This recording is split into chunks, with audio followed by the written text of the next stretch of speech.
Okay, hey guys, we are currently, I'm currently in a new construction home. Sorry if the camera's shaking. I'm a little cold. So I just want to come on here and let you guys know that everything is possible. Anything that you set your mind to, if you want a new home, the loans are here for you. Like, we are here to help again. Okay, oh my God. I just want to show you a little bit of inside of the process. We are currently in an empty lot. This is what it looks like to begin with. Obvio que no se ve la visión.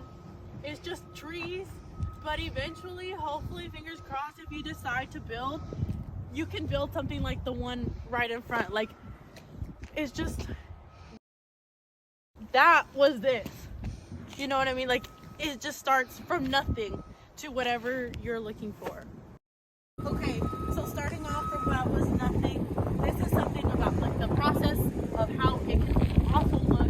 Obviously, you don't have to pick the colors, you can make it your own, but this is how the process works. It goes from that to no vision to a vision to what you want. We are currently inside of hopefully what a new dream, new construction, dreams come true home for you.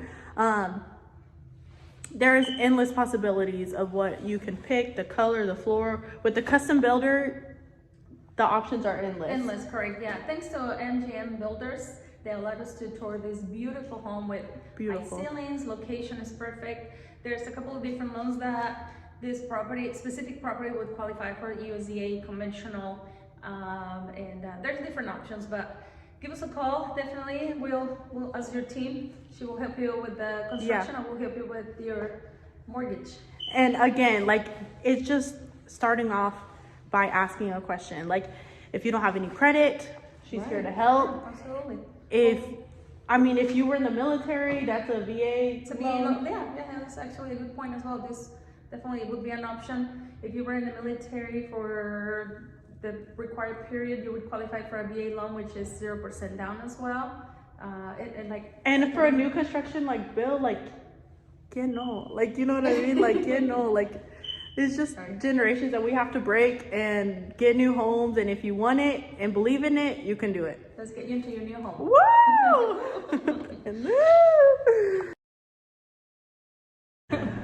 Hi guys, welcome back to my YouTube channel. Today I am working with Edee Gallegos or Edee Gallegos. Edee Gallegos. And you work with Hallmark Mortgage here local in Indiana. It's a local, yay. How the process of buying a home is, you reach out first. Like, that's the first thing you have to do is reach out, because at the end of the day, we don't know if you want to buy a house. Like, we're not like bothering you. Right, like, yes. Hey. So let's say somebody reaches out to you and you put them in contact with me. I will take their loan application, collect the paperwork, and get them pre-approved. Once they're ready pre-approved, which could take maybe up to 48 hours if they're not in a rush, but if they are in a rush that they need a pre-approval, we could provide one. That you need paperwork-wise to get started on their pre-approval? Very good question. The list is very small. We'll need your most recent pay stubs, bank statements for the last 2 months, W-2s for 2020 and 21, and your driver's license. Okay. And also in addition to your loan application. But once we review all those 5 items, we'll let you know if there's anything else needed. Perfect. So simple, in other words. Correct. Yes. As long as you have your documentation, have to be ready to go. I mean, just to add on to that, we're a team, so like just jumping back and forth between us and having that communication between all of us, like we work behind the scenes kind of thing. Like, correct. As a team. As a team, exactly. So just to initiate and start that conversation, like how the process of buying a home is, you reach out. So just to clarify, it goes contact here so we can know what you're looking for, jump over to the loan officer, in this case Edee, so she can get you with your documents. Home searching, we tour homes, and then we find a home that you like. The offer is accepted, because it's important that if you're just submitting offers, like, that's one thing, but like as soon as it gets accepted, then what happens? So you put in contact again with me, and at that time, from that moment forward, it's going to take about 30 days for the process to come to the closing day. The closing day is where you're going to get your keys and you become homeowner. But those previous 30 days, it's very important that you do certain things and that you avoid to do other things. For example, some of the things we do still want you to do is keep your job Don't take time off. Don't apply for any credit cards, new car loans, nothing like that. Keep on making your payments for all your credit cards. Don't max out credit cards. Don't deposit cash into your bank account. It's just certain things that we prefer for you not to do, because the more you stay in the same situation as you were when you applied, the easier will be on your end. At the end of the day, that's what we want. We want to help you become a homeowner with less stress involved in the transaction. Yeah, at the end of the day, we are working for you. Like, we are here for you. Yes. But just a quick question that jumped into my head while you were saying that is, what happens if I have all of this money at home in my mattress, because I like how it feels on my back kind of thing, like in the lockbox? Like, what happens That then? feels nice. I know, like, I'm really nice and stretched. We do prefer that you have your savings and your down payment already seasoned in a bank account for about 2 months. Okay. If that's a different situation, just give me a call so we can maybe find a solution. Your offer gets accepted. You have the 30 days then, and then between those 30 days, you're working with the both of us. And Correct. like, again, we're all a team. Like, we're here working behind the scenes. On the lender side, if you want to touch a little bit based on what happens in the 30 days, but on my end, between the 15 days, we have 15 days to get an inspection usually for the most part.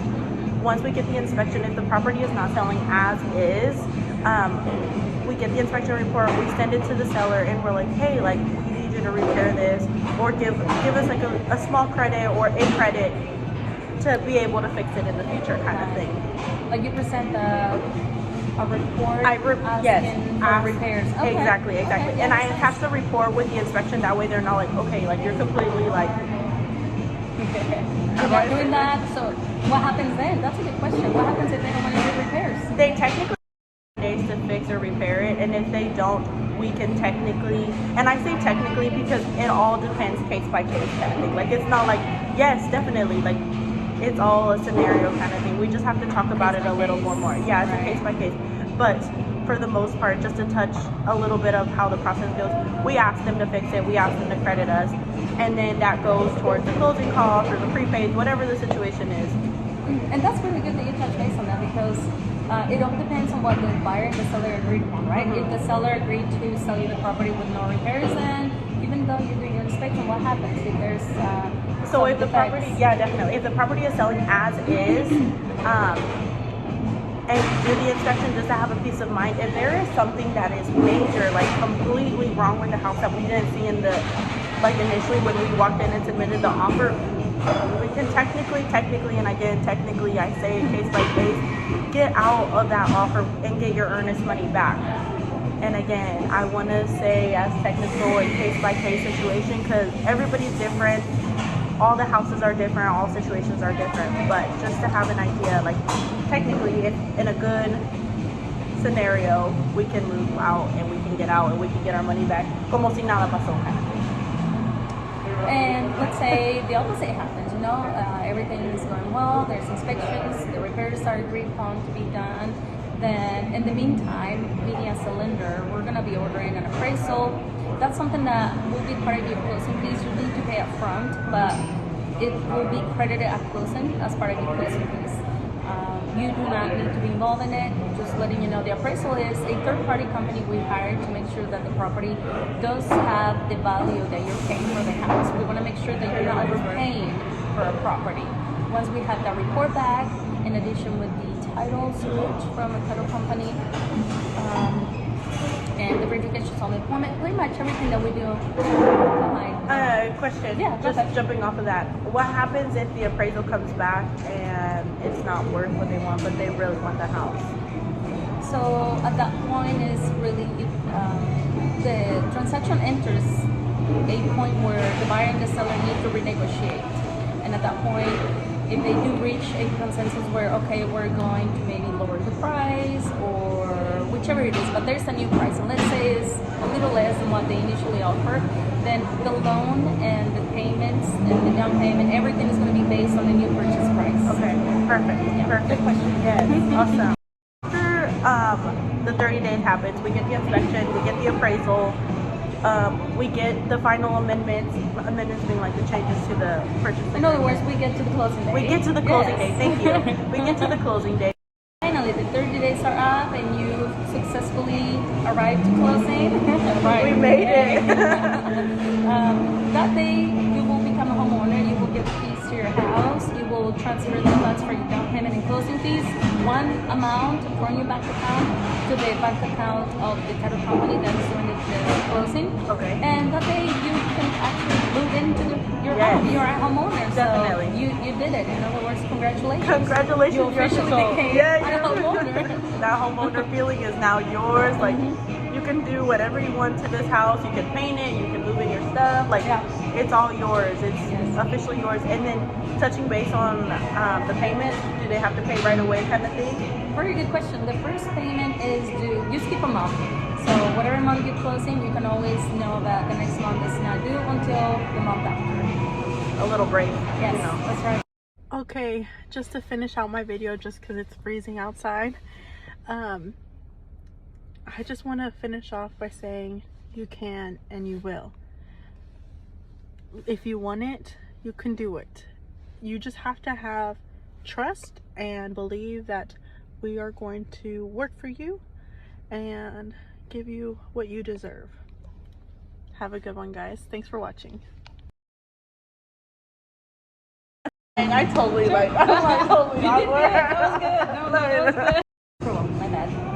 The pre-approval. The pre-approval. Okay. Within the same day.